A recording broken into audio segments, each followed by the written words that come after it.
Hey everyone, welcome back to my YouTube channel, Mannu Issue ACCA classes. So in this video, I will be teaching about accommodation benefit and this will be the last video for the employment income. And in coming up video, we will be starting the trading income and their losses, carry forward, carry back, and the lots of rules covering the chapter. And today we will end up our employment income. So in case you haven't missed out my previous video, you can still access it from the playlist available on my YouTube channel. And if you're watching my video for the first time, do not forget to subscribe on my channel and share it among your friends. Okay, so let's start our today topic, the accommodation benefit, and it's also a one of the non-cash benefit, right? We have covered many non-cash benefit and accommodation benefit is one of them, right? And when does the accommodation benefit will arise, right?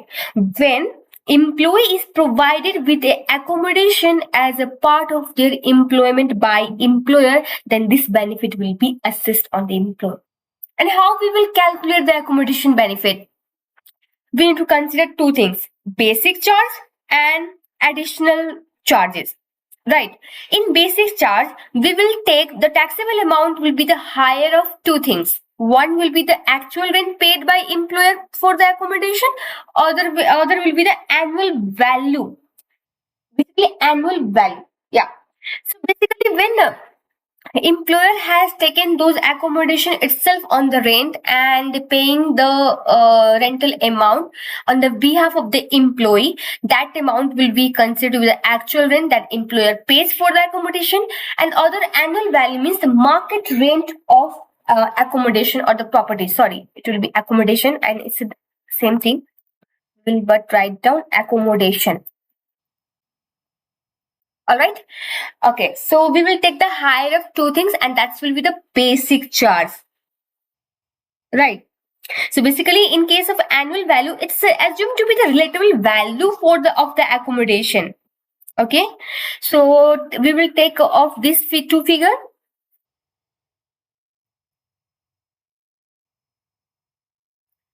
And this annual value of the property for I think F6 student, it will be given in the exam.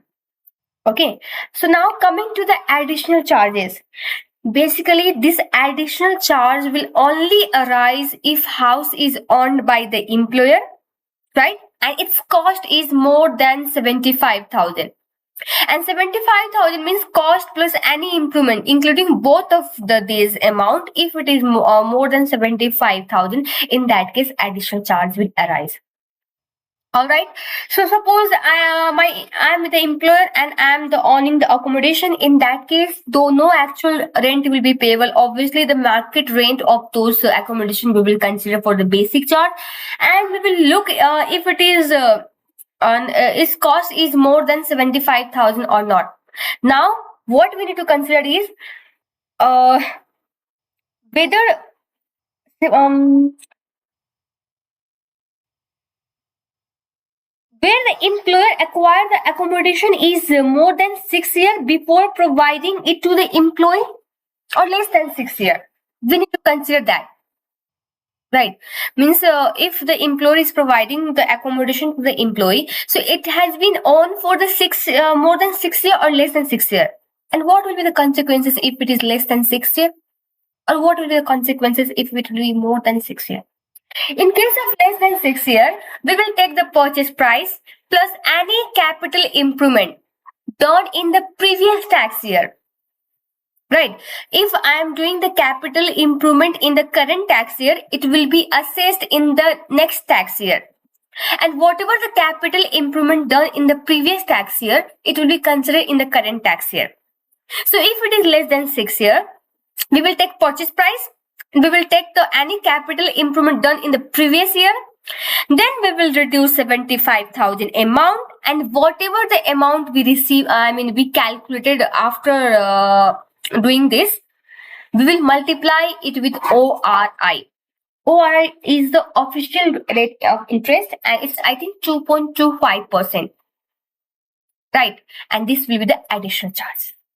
Now, if it is more than 6 years, in that case, instead of the purchase price, we will take the market value plus any subsequent improvement done, right? In case we are taking the market value, we will take basically when employer acquired accommodation more than 6 years, in that case, we will take the market value when first provided to the employee rather than the original cost. Okay, and any subsequent improvement done, we will take that as well. Okay, and then we will reduce the 75,000, and we will whatever the amount we receive, we will multiply with ORI, official rate of interest. Adding these two, basic charge and accommodation additional charge, it will give us the accommodation benefit. Now, few things need to consider: whether the accommodation given to the employee is owned by employer or not. If not on, in that case, we will take rental value. If it is on, in that case, basic charge will also arise plus additional charge will also arise. And how additional charge is calculated, it's depend whether the cost is more than 75,000 or not, and it is has been on for the more than 6 year or less than 6 year. And I had already explained the two cases: if it is less than 6 year and if the gap is more than 6 year, right? Okay. Now, next topic in related to the accommodation benefit is job related accommodation, right? Suppose basically job related accommodation is in order to have a job related accommodation, it should satisfy three conditions: that this accommodation was needed for your job, it helps you perform better at your job, and it's for your safety. Then it is a job related accommodation.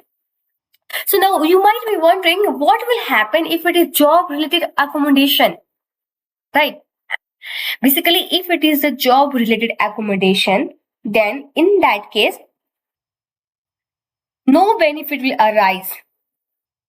Okay, no benefit will arise. Instead, whatever the expense, suppose no tax on the basic charge, no tax on the additional charge, extra benefit will only arise on the accommodation.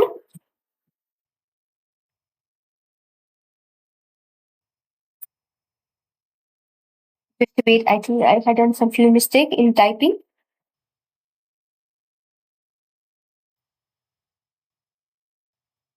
Let me check it out.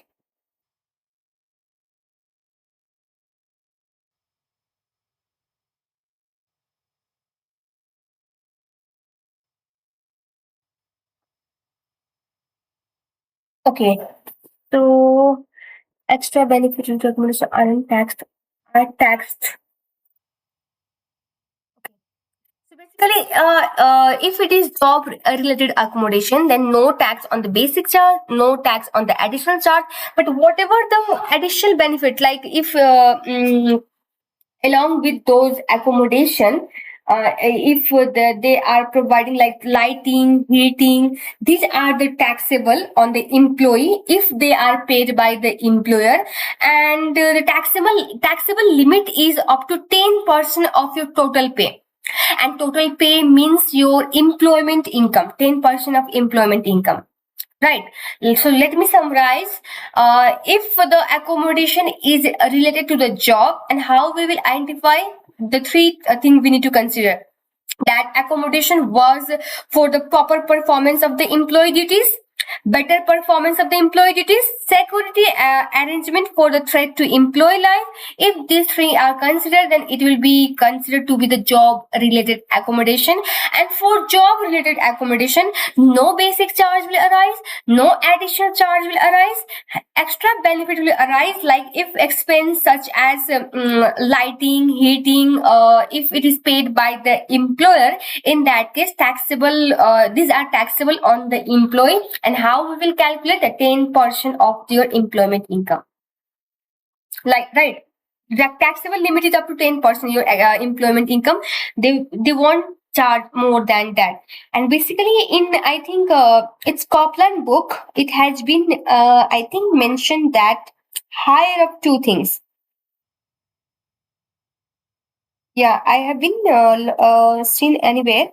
It's I can hire up two things. It has been mentioned. I will check it out and let you know about this. But this is all about the accommodation benefit. And last thing, the few expense that can be deductible from your employment income is that like pension contribution to the workplace scheme, right? And cost of buying partnership share, we already covered this in our share that was CSOP, SIP, right? Membership fee of the professional organization, any job related expense you paid out of pocket, then all are, this can be claimed as expense. So this is all about the employment income chapter we have done, and in next video we will be starting the trading income. So stay tuned for more video like this. So have a good day.